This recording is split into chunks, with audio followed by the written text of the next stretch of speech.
సినిమాల్లోనే కాదు, ఇటీవల నిజ జీవితంలో కూడా చాలా చోట్ల మనం వింటున్నటువంటి పేరు క్షుద్ర పూజలు. సో, చేతబడి, చిల్లంగి, బాణామతి ఇలా రకరకాల పేర్లతో చేసేటువంటి ఈ క్షుద్ర పూజలతో చాలామంది తమకు శత్రువులుగా భావించినటువంటి వారికి కీడు జరగాలంటూ కూడా వీరందరూ కూడా ఈ క్షుద్ర పూజలు చేస్తూ ఉంటారు.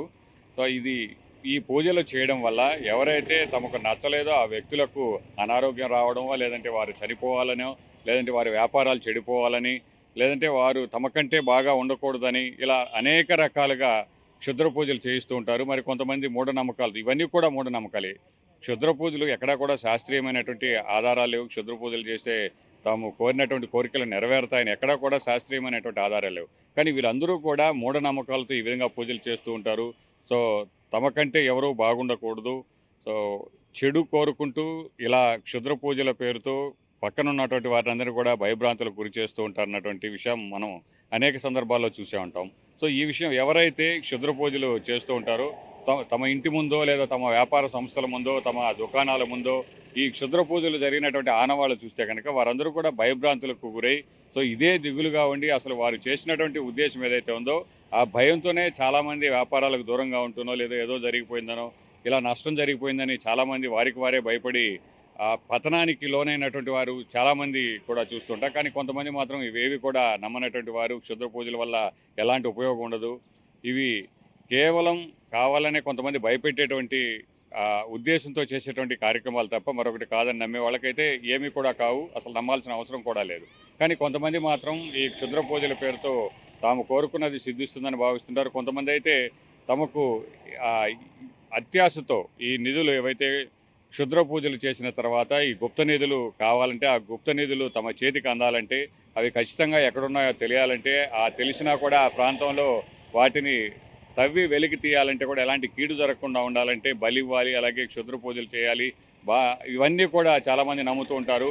ఆ నమ్మినటువంటి కారణంగా నెల్లూరు జిల్లా కావచ్చు, చాలా చోట్ల ఈ కొండ ప్రాంతాల్లో క్షుద్ర పూజలు చేస్తుంటారు. ముఖ్యంగా పురాతనమైనటువంటి ఆలయ పరిసర ప్రాంతాల్లో ఈ గుప్త నిధులు విరివిగా ఉంటాయి. అక్కడ భారీగా నిధులను దాచి ఉంచి ఉంటారు ఆలయ పునాదుల్లో అని. చాలామంది ఆలయాలను ధ్వంసం చేసి, ఆ ధ్వంసం చేసేటువంటి క్రమంలో తమకు ఎలాంటి కీడు కూడా జరగకూడదు.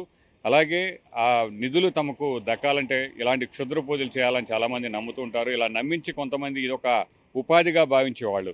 ఈ క్షుద్ర పూజలు ఇలా బాణామతి కావచ్చు, ఇవన్నీ కూడా చిల్లంగి లాంటి పూజలు చేస్తే మీరు అనుకున్నవి సిద్ధిస్తాయని వారు ఒక ఉపాధిగా మార్చుకున్నటువంటి కొంతమంది ముఠాలు అమాయకులను బలి చేస్తూ ఉంటారు. వారి దగ్గర నుంచి వేలు, లక్షల గుంజి ఈ విధంగా పూజలు చేస్తూ ఉంటారు. సో, అలాంటి క్షుద్ర పూజలే నెల్లూరు జిల్లాలో తరచూ కూడా జరుగుతున్నాయి.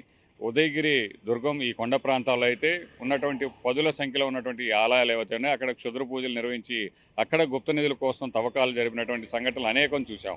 అయితే ఇటీవల స్వర్ణముఖి నదీ తీరంలో కూడా తరచూ కూడా ఇలాంటి క్షుద్ర పూజలు జరుగుతూ ఉన్నాయి. ఇటు తిరుపతి నుంచి కూడా మొదలై ఇటు బంగాళాఖాతంలో కలిసే వరకు ఉన్నటువంటి ఈ స్వర్ణముఖి నదిలో నాయుడుపేట పరిసర ప్రాంతాల్లో ఆ నదీ తీరంలో తరచూ కూడా ఈ క్షుద్ర పూజలు జరుగుతున్నాయి. సో, ఇటీవల తమిళనాడుకు సంబంధించినటువంటి వ్యక్తులు నాయుడుపేట కంటే తిరుపతి జిల్లా నాయుడుపేటకు వచ్చి మరి క్షుద్ర పూజలు చేశారు. సో, ఇక్కడ ఆ క్షుద్ర పూజలు చేసేటువంటి ఆ మాంత్రికుడు ఎవరైతే ఉన్నారో ఆ మాంత్రికుడిని ఆశ్రయించారు. వీరందరూ కూడా రెడ్డిల్స్ ప్రాంతానికి సంబంధించినటువంటి వారు. సో, తన భర్త గుణశేఖర్ అనేటువంటి వ్యక్తికి అనారోగ్యంగా ఉంది. కిడ్నీలు పూర్తిగా కూడా పాడైపోయాయి. కిడ్నీ మార్చకపోతే డాక్టర్లు ప్రాణాలతో ఉండే అవకాశం లేదని కూడా చెప్పారు.